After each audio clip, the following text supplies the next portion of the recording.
You know the vibes. Welcome back to another episode of the Hoop Genius podcast, brought to you by NBA 2K24. As always, it's myself, Mo Mootsie, and BJ's away right now. He's on a plane, so we had to get a brother on the show right back.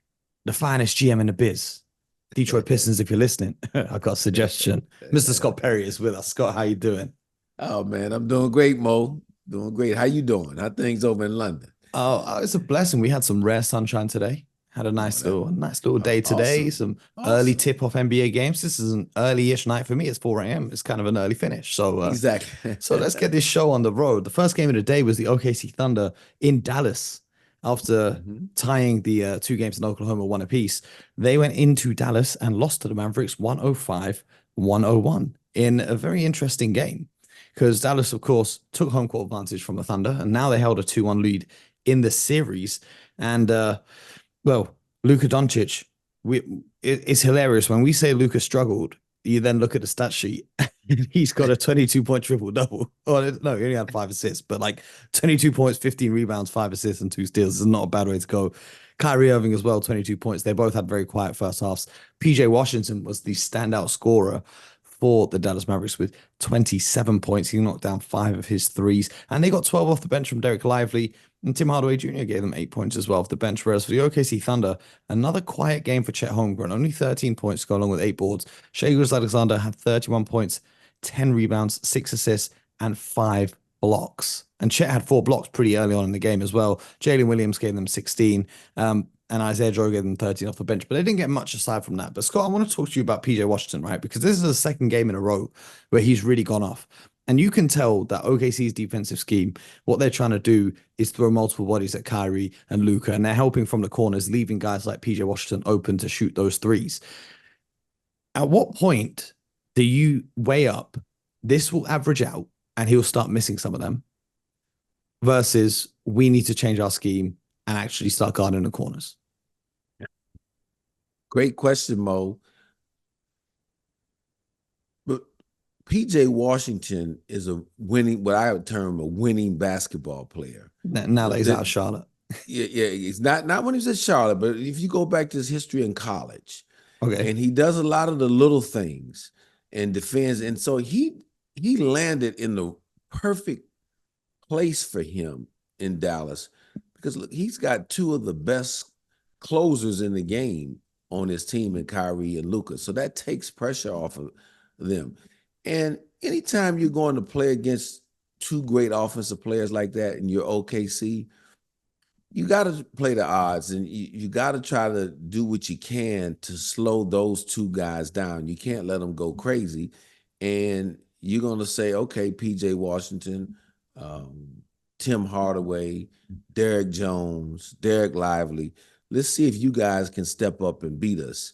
And so I think they're going to continue to play a similar style of game. Look, they were right there today, Oklahoma City. And to me, the difference in this game came down to one thing. Aside from them having the two great closers, because Kyrie was fantastic late in the fourth, and so was Luka in terms of making the clutch plays. And in OKC, you've got Shai Gilgeous-Alexander, who is that closer for them. But the difference really got down to offensive rebounding.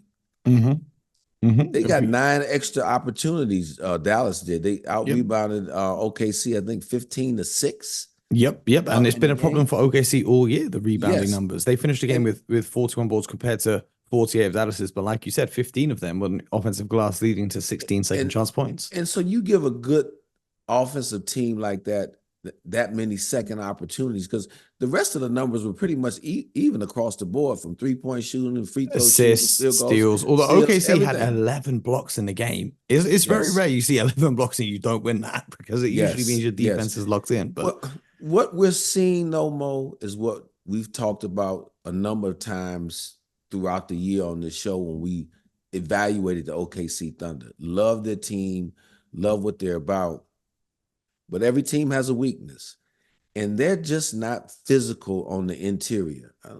Their perimeter guys have some physicality, Dort and Jalen Williams and Shai Gilgeous-Alexander, but Chet Holmgren right now just is not able to play 48 minutes of physical basketball. His body won't allow him to do that. He competes.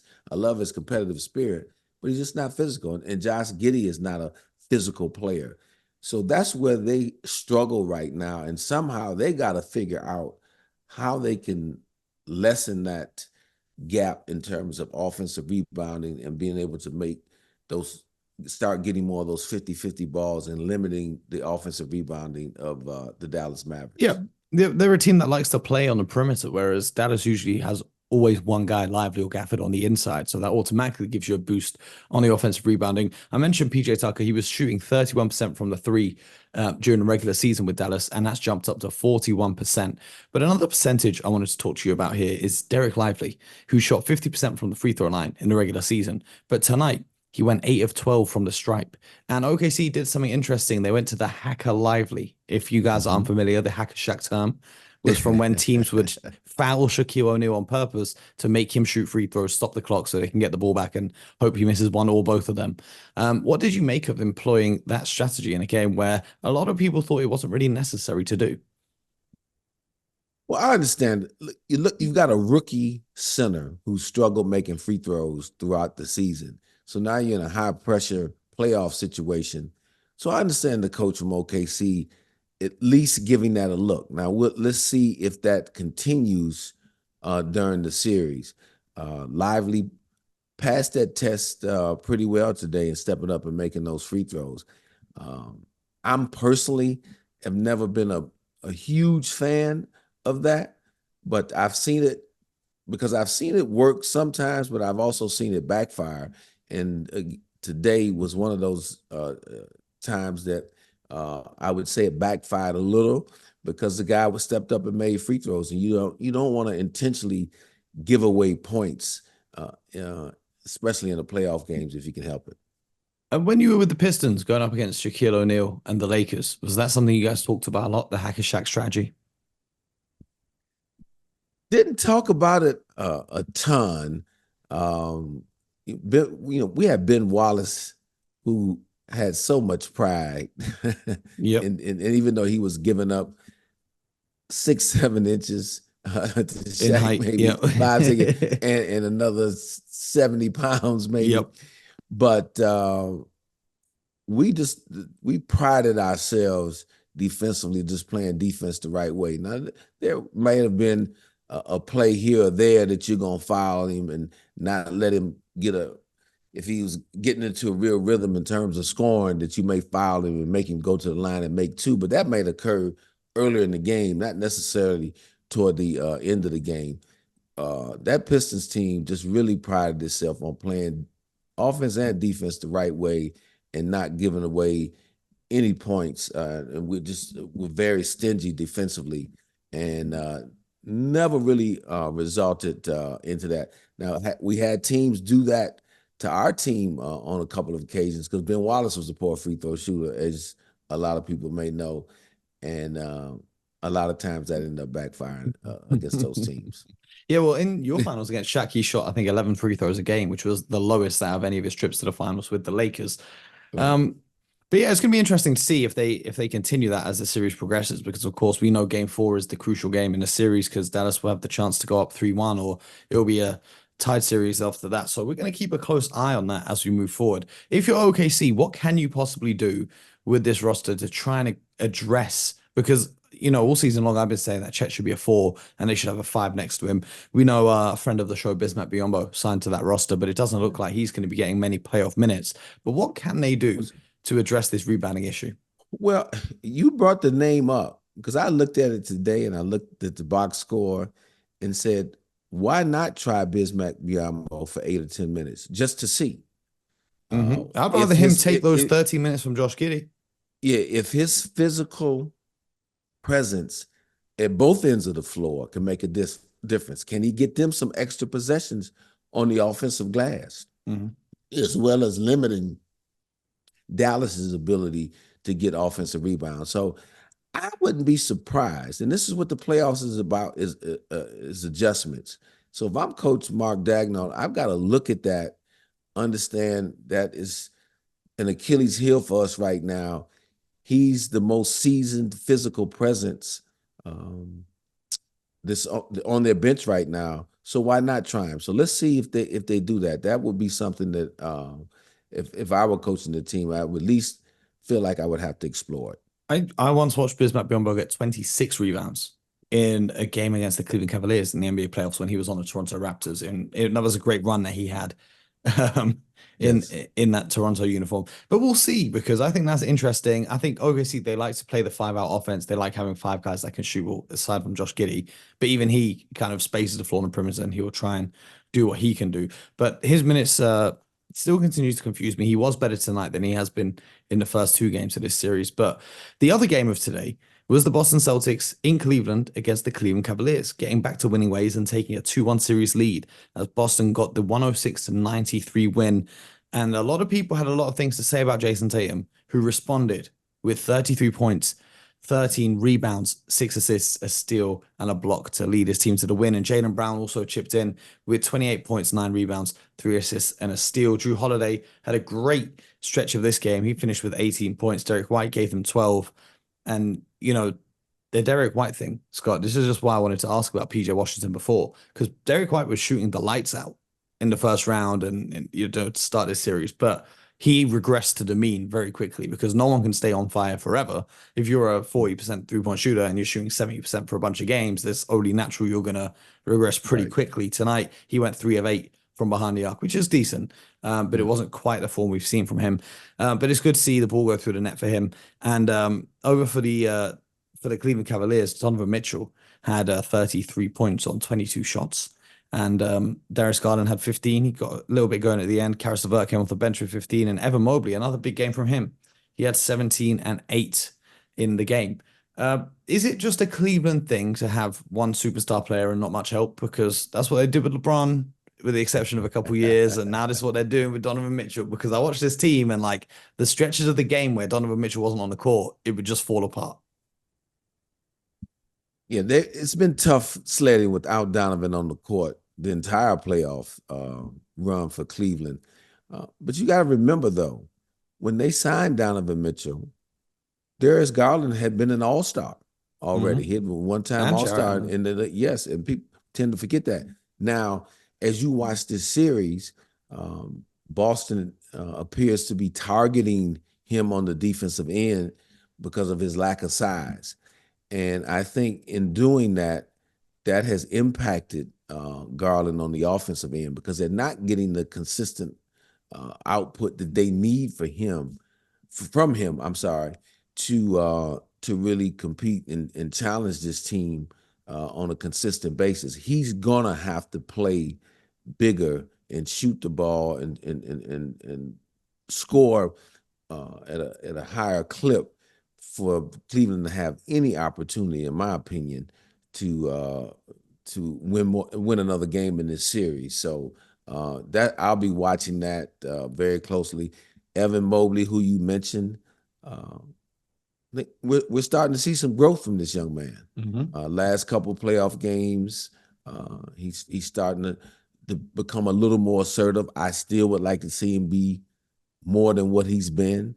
And some of that's going to be once he's able to get stronger too, because he's not always able to take advantage when teams switch onto him with smaller people because he hasn't developed a strong enough lower base, in my opinion, to really start backing smaller defenders down. He can use his length, but I'd like to, as he gets older and stronger, I think he could develop into a really nice second or third option for that Cleveland Cavaliers team. Absolutely. His post-up game does need a lot of work. I mean, I would even look to experiment with Jrue Holiday guarding him for stretches and just seeing if we can kind of tempt Cleveland into going to some post-ups because they think it's a mismatch. A player I wanted to talk about in this one, though.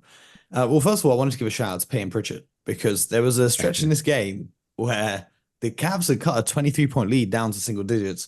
Yeah. And the Celtics kind of looked disorientated as they do down the stretch in games. And Peyton Pritchard, who at the time was 0 from 1 from behind the arc, he'd only hit one shot in the game.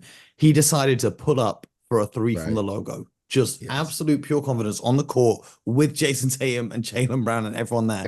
But I wanted to talk about Al Horford because that's the player that the Cleveland Cavaliers are targeting. And tonight was really the first time I've watched Horford in a playoff game. And I'm like, wow, he's really showing his age because they're essentially trying to get whoever Horford's guarding set screen, and then Donovan Mitchell will hit a step back over him because he knows that Al Horford hasn't got the speed to close out to him anymore. What's the counters for this? Is this just something you're going to live with, and you're going to say if we can slow the other guys down, we're going to live with Donovan Mitchell doing what he does, or like I personally think that they should give Xavier Tillman a few more minutes. He didn't play tonight. But he just has a little bit more burst than Al Horford at this stage. But then again, he doesn't shoot the threes like Al Horford does, even though he went 0 from 6 from behind the arc tonight. But, with Al Horford, clearly not the prime Al Horford we once knew, or the Al Horford from a few years ago who was giving Giannis the work. What can the Celtics do to avoid them being picked on defensively like this? Well, you brought up a name, and they brought him to the team this year, Xavier Tillman. And he has some playoff experience when he was in Memphis. I'd look to play him a little more. You can't, I don't think that Al Horford can keep playing 39, 40 minutes every other night in the playoffs, given his age. Love his approach, love his professionalism and his understanding. But to your point, I don't think he can be as effective playing that heavy amount of minutes. And they're going to need him beyond this series. So you don't want to just totally wear him down in this series when you still have, in Boston's case, hopefully a conference final and an NBA finals ahead of you. And you don't know when Kristaps Porzingis is going to come back. This is why, Mo, I would say we've been saying a lot on this show, the importance of bench play. We so often focus on star players in this league and who's going to be the star in the playoff series, and rightfully so. Those guys get them to this point. They're expected to play big in big moments, but they can't do it themselves. And if the Celtics don't find someone, I know they tried Luke Cornett a little bit, but Cleveland is playing smaller, so Luke is going to struggle playing away from the basket and switching when Cleveland goes small. Tillman is a smaller center at 6'8". I definitely, if I'm them, I'd look to find a way to play him a little bit more to help Al Horford out in terms of his minutes. Absolutely. And it's not all about the superstars, it's about the bench players. But what I like to notice is what the superstars do that's not scoring related. Because everyone's been criticizing Jason Tatum throughout this playoff run for his lack of scoring to the usual standard we hold him to. But when you watch him play, the first thing that stands out to me is his rebounding, which has been absolutely huge. He had 13 boards tonight. So far in the playoffs, he's sixth out of all players in the playoffs in terms of total rebounds collected. Josh Hart, of course, is number one with 120 so far. But we'll get onto the Knicks later.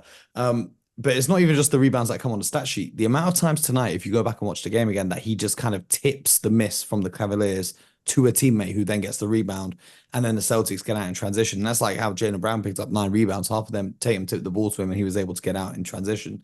The rebounding efforts he had, but also defensively. On ball, he's a fantastic on-ball defender. And we talk about all these guys in the MVP conversation, and a lot of them, you don't really trust them to get you stops. But Tatum on the ball and off the ball as the weak side help defender has been absolutely fantastic in this. And now he is comfortable guarding the 5 in Evan Mobley, because what the Celtics have done here is they've switched Horford onto Isaac Okoro rather than onto Evan Mobley, because Mobley can face up and use a little bit of his speed to try and get going as well. So they put him on Isaac Okoro, who's not known as being a great shooter, and they've given Tatum the task of guarding Mobley on a lot of possessions, and he's held up pretty well. So I just think, in terms of watching the game and talking about these star players, 33 points is very nice, but I'm looking at the rebounds, the defense, and the passing. He finished with 6 assists and a bunch of hockey assists too. So it's not always, the headline scoring. Great point, Mo. And look, what we're witnessing with Jason Tatum is an evolution of a star, a young star player. He came in this league as someone who could really score the basketball, wasn't a top-level defender at that point, wasn't even a top-level rebounder, had all the tools to do those things. And what he has realized through all of his various deep runs in the playoffs, that nothing else matters now for him, his team, and his legacy other than winning the basketball game. So he knows that to be a great player and a star and become one of the faces of the league, it's doing any and everything you can on the court to ensure a victory. And that's where he's at now. For him to get 13 rebounds tonight, whether it's making the right assist, like you said, he's gotten a lot stronger now where he can switch on to bigger players and hold his position on the interior. There's probably no player in this league remaining in the playoffs that has more scrutiny and pressure to deliver a title than Jason Tatum. Mm. I think he understands that. So we're not only you're not only seeing this guy evolve physically and his skill set evolve, you're seeing him evolve mentally and understanding that, look, if I'm going to be the guy here for the Celtics team, I've got to do a little bit of everything to make sure we win. And so I've got a great deal of respect for him in making this transformation, and it's going to be key if they're going to hoist the title, the trophy at the end of the season. He's got to play both ends, and he's got to get 50-50 balls. He's got to rebound. He's got to do whatever it takes on a given night because they have enough other guys that can help shoulder some of the scoring load for him. Absolutely. And we've got a caller joining us live on the show right now. I don't know if this is going to mess up the recording, but one Mr. BJ Armstrong must have landed from his private jet and he joins us back on the show right now.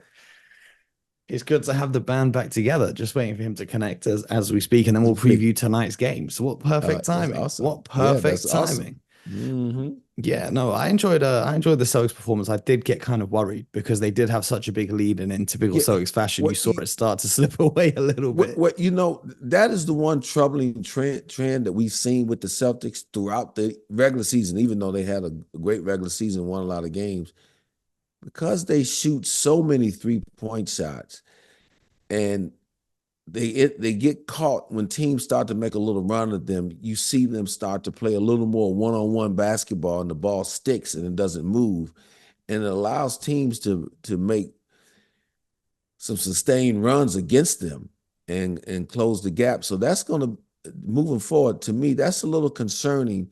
The better teams that they're going to play and whoever they may ultimately face, whether it be in the Eastern Conference Finals or if they're fortunate enough to go to the finals, that can be very costly to them. They got to figure out a way to be more consistent on moving the basketball and not so reliant upon a lot of the one-on-one abilities of Jason Tatum and Jaylen Brown and Drew Holiday and Derek White, all those guys. Yeah. When they move the ball, they're tough. They're tough to defend. I like Drew Holiday because he likes to go and attack inside. But BJ is back with us. BJ, how you doing, my brother? Hey, gentlemen. Fresh off the plane. I'm just listening. I'm just catching the knowledge. Fresh off the plane. Safe journey. You all good? Yeah, I'm just catching the knowledge. Just catching the knowledge. That's all. That's all. It's got to be done. Well, you join us in perfect time, BJ, because we're about to preview tonight's matchup. So I'm gonna let you jump straight in, Mr. Armstrong, with the Knicks and the Pacers. What are you looking for in this matchup tonight? Guys, I just can't believe the minutes that the Knicks are just putting on every single game. 40 minutes. And their bodies just seem to be, I don't know how they're going to be able to take it. So even though I love the Knicks style of play, I'm just going to say at some point, the accumulation of minutes are going to catch up with them at some point.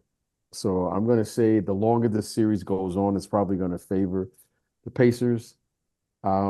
Big shot by that kid Nembhard. Yep, Andrew Nembhard. Huge shot. Big shot by him. So I'm going to say the Pacers, and then let's go back to New York in Game 5. All tied up. So I'm going to pick the Pacers. Well, Scott, obviously you have a great insight into this Knicks team. And I'd love to get your thoughts on not just the series so far, but also your predictions for game number 4. I think it's definitely a must win for the Pacers because they don't want to go back to New York down 3-1. I agree with BJ. I mean, I'm marveling the amount of minutes that Josh Hart has played. Josh Hart has played every minute of this series thus far, right? I think so. If Or I'm did not he take a mistaken. rest in the previous game? May- And then I'm sure it I'm might have sure he been. took a couple minutes on the bench. I know for the entire playoffs going into last game, he was averaging 46.6 minutes a game in the yeah, playoffs. yeah, I said he yes. played So he's 46. So yeah, he go, played it's a, 43 in game 3 in Indiana, and you could see when he okay. was on So the game bench that 43. he Yeah, didn't even yeah, want to come out though. He was yeah, mad that he got taken out the yeah, game. yeah. And for a player whose game relies so much on hustle and energy, when you start playing every other game like they're doing, and the game tomorrow is in the afternoon. Yeah, every other day. At 3:30. Every other day. I'm sorry, Yeah. every other day, and the game is at 3:30, so it's not even a night game. So you have less than 48 hours. DiVincenzo probably played close to 48 minutes as well in that game. It's going to really be interesting to see. And he shot lights out. Can he continue to shoot that way? The Knicks shot the 3-ball fantastic, in particular, DiVincenzo that 7 game. of 11 in the last game. Yes. My concern for the Pacers, and it's been existing in all 3 games thus far, when it gets close and tight, those 50-50 balls, being able to keep the Knicks off the offensive glass, even without Mitchell Robinson, Hartenstein, Precious Achiuwa, obviously Josh Hart. That for the Pacers to win tomorrow, they're gonna have to do a much better job, in my opinion, on the glass. And secondly, they're gonna also need Obi Toppin and TJ McConnell, because they have an edge off the bench, the Pacers do, in terms of productivity, and they're going to play those guys more minutes. They need big games, because game 3, in game 3, neither one of those guys had really big offensive outputs like they did in games 1 and 2 in New York. Who you got winning game number 4? Ooh, it's a tough one, but I'm going to go with the Pacers. They gained a little confidence getting over the hump, getting that first win. The urgency from that team, I think, will be there, and they know if they want to stay in this series, they've got to win that game tomorrow afternoon. So I'm going to favor the home team ever so slightly. Yeah, it's interesting because they play so many minutes. You could tell definitely late in the fourth quarter it starts to affect the guys. Because New York control the boards, but in the fourth quarter they got out rebounded, especially on the offensive glass, by the Pacers. Yeah, and New York got beat at their own game late in that game. You're right. They did indeed. They got beat at their own I game. do want to see, I think, for the Pacers, Tyrese Halliburton to be more aggressive in the fourth quarter of these games. If you're going to be the superstar of this franchise, you've got to be more assertive. You can't rely on Andrew Nemhard, who, what was he, like 1 from 7 from 3, and then he's taking that shot. I don't know what everyone was thinking when that was in the air, but that was a great time to play.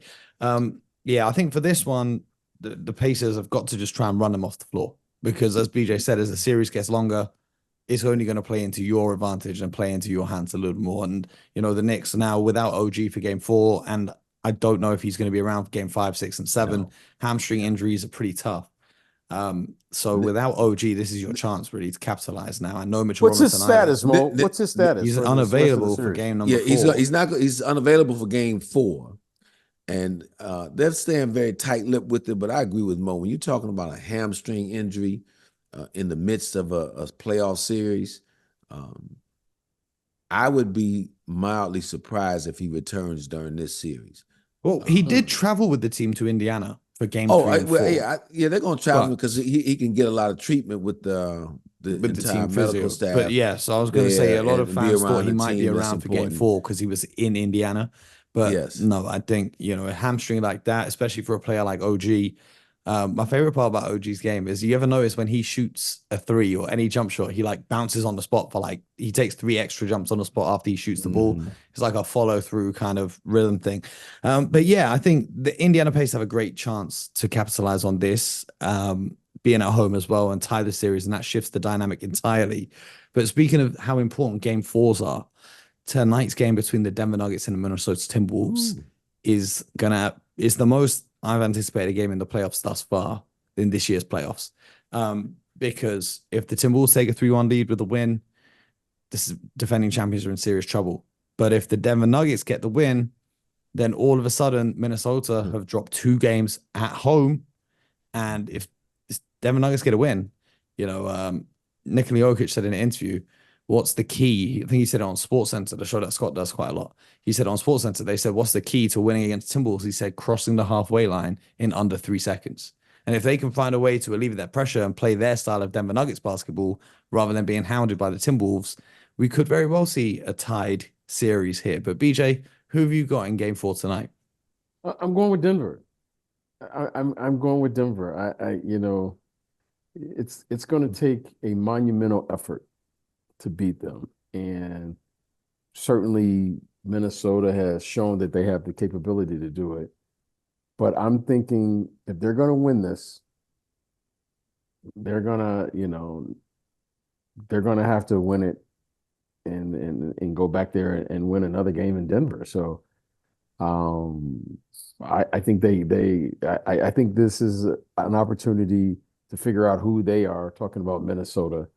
But I'm going to go with the champs in game 4. I'm going to go with them, tie this up, and then let's see what's going to happen here in the 3-game series. What about you, Scott? Who are you picking for this one? I'm going to have to go counter to my buddy BJ here on this one. The Timberwolves, this is a statement game for them. To solidify what they accomplished in Denver, winning those 2 games on the road, they must win this game 4 at home, in my opinion, if they're going to win this series.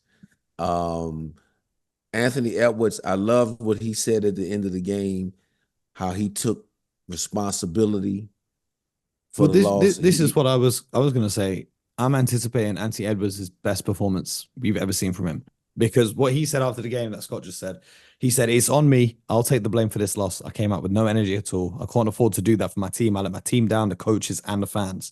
And for a young player to have that level of maturity and not blame the referees like Rick Carlisle or just anyone else in general, and really just take responsibility for the loss, I think that's fantastic. It shows leadership. It shows a great mindset. And I know that he's going to be raring to go for game 4 tonight. So I'm with Scott on this one. I think, having Rudy, then not having Rudy, then Rudy coming back for game 3 might have thrown them off a little bit as well. And they will have seen things that can then be adjusted to that Denver were doing in order to secure the win. But Scott, what's the key here then for the Minnesota Timberwolves to win this one at home? They got to get back to doing what they did in Denver, and that's allowing their defense to dictate terms of the game. Continue pressuring Jamal Murray like they do, extending their defense up the floor, being physical with them on the interior, keep throwing different bodies at Nikola Jokic, hoping to throw him off balance a little bit. And then offensively, they've got to be much more sharp than they were in the last game, and attacking the rim and putting pressure on Denver's defense at the other end. So that's what I expect for Minnesota. And they've got to do it from the start. What they don't want to do is come out.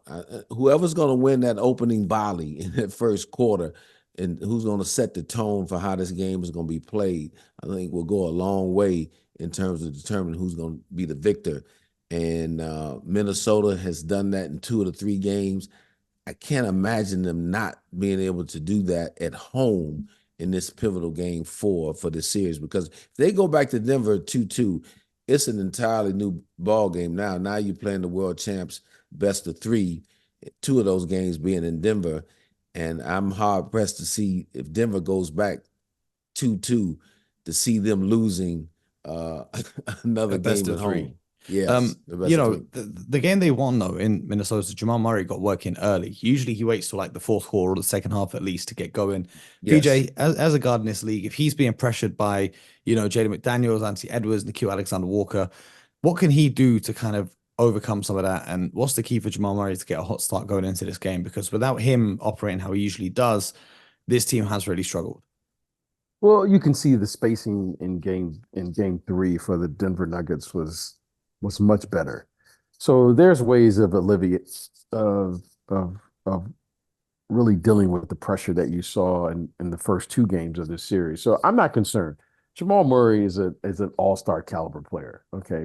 A little pressure, you may disrupt him for a game, but I don't expect him. He's too good of a player to not be able to make an adjustment. So these guys are really, really good, and they're going to adjust. And let's not forget, they are the defending champions. So as I told you, Mo, and I mean, Scott knows this, when you're playing against an MVP caliber player, that player is capable of winning a game or two all by himself. Okay. Mm-hmm. So I'm expecting, like I said, that's why I'm saying with the Minnesota Timberwolves, even though they have played better in the series thus far, you can't forget this, Jokic right now is currently the best player. Okay. It's going to take a superhuman effort to knock them out and to knock him out. He's too good of a player. So I think Minnesota is capable? Absolutely. They've shown you now. Now they're in a fight. Okay, they came out and won game 1, then they came out and won game 2, but now you got to finish the deal. And Jokic is not going away quietly. This team has a lot of fight.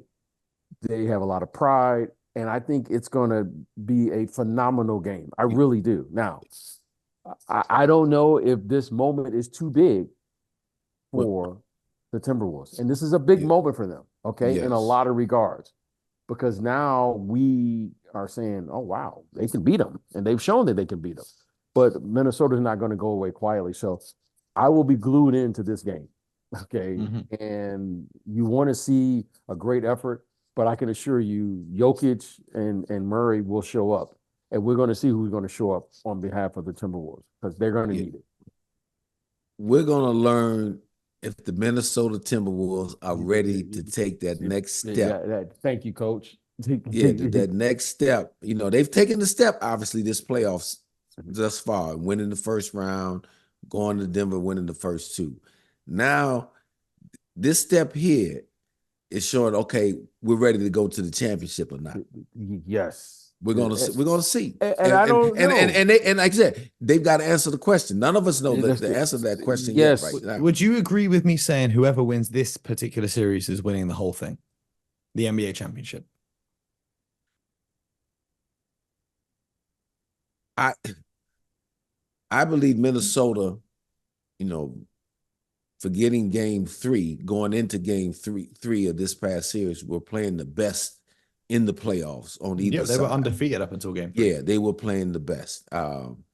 And I could very well see the winner of this being able to win the whole thing. But I don't want to discount what's going on over in Dallas and OKC right now. But if you want me to favor somebody, yes, I believe the winner of this series would be my favorite to win it all, just because of the level of consistency that both teams have shown. That's the one thing that Boston, as good as Boston has been, and I know they were quote unquote consistent during the season, we've seen them have a game in each series thus far where they just, for whatever the reason, don't show up, hit a total lull. I don't know if they do that against one of these 2 teams, it could be more damaging than it was against Miami or Cleveland. So I would favor. Do you think the winner of the Timberwolves, the Nuggets, is going to win the entire NBA championship this season? Well, I'm not ready to crown anyone. I think the favorites, because we know there are different levels to this. It's one thing I can say about the Denver Nuggets. I know they're capable of playing at a championship caliber level. There are too many unanswered questions right now from the other teams. Now, if you want to say which looks to be the best or the most dominant team thus far, Minnesota in game 2 had everyone on alert. If you want to say you want to send out a message, well, if you're just saying one game, they swept the previous series, they come out, win the first 2 games, everyone now, you have my attention now. However, I do know that there will be moments like we're going to see here in Game 4. I know Jokic can dominate that game. And I don't know what Minnesota's going to do. Right. Okay, and that's it. So I got to go what I know. If you're saying who's going to win a must game where every possession matters on the road in a hostile environment, I know Jokic and Murray, they're battle tested. They've done it. I'm not gonna until someone else shows me that they can do that, and I can't predict that. I got to see that. Mm-hmm. Okay, and listen, they lost the first 2 games at home and had the presence to bounce back and win convincingly in Game 3. So that shows you everything you need to know.